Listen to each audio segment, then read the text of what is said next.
The empress, who lived in the cold palace every day, did not spend her days weeping in misery, but instead lived a very happy and carefree life. Even when her maid told her that the emperor had taken 2 new concubines into the palace, she wasn't the least bit concerned, because now her only focus was making money so she could leave the palace with her maid. To save money, the woman disguised herself as a young eunuch during the day and went around the palace selling lotus flower tea, and at night, she would climb onto rooftops to spy on the emperor with his concubines and draw erotic art to sell for a high price. But while spying one night, the woman was shocked to discover that the young emperor was actually a greasy, fat-faced man. She immediately felt lucky that right after her wedding, she was sent to the cold palace. Just then, a man suddenly appeared and asked her why she was on the concubine's rooftop. To avoid being exposed, she quickly covered the man's mouth and said the emperor was consummating his marriage downstairs. If they were caught, it would be a disaster. But upon seeing the man's face, she instantly became infatuated.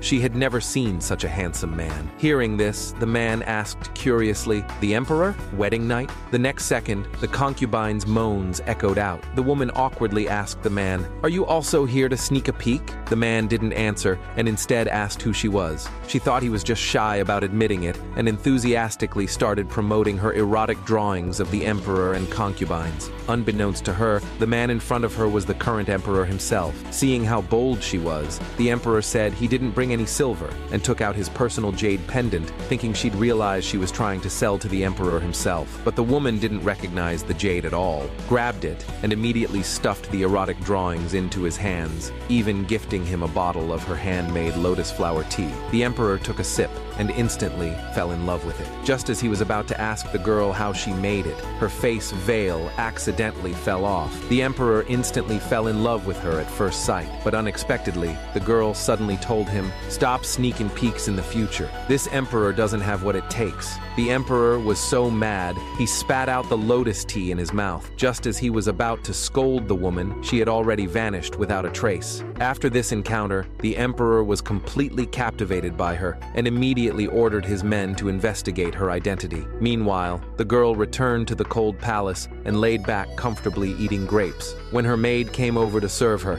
she handed her the emperor's jade pendant and told her to sell it so they could save up money and leave the palace. At the same time, the emperor was still thinking about her. Then the Empress Dowager suddenly sent people to force the emperor to favor a concubine. The emperor flew into a rage and scolded his attendants, saying he ruled this world, not the Empress Dowager. Later, while strolling in the palace, he accidentally arrived at the gate of the cold palace.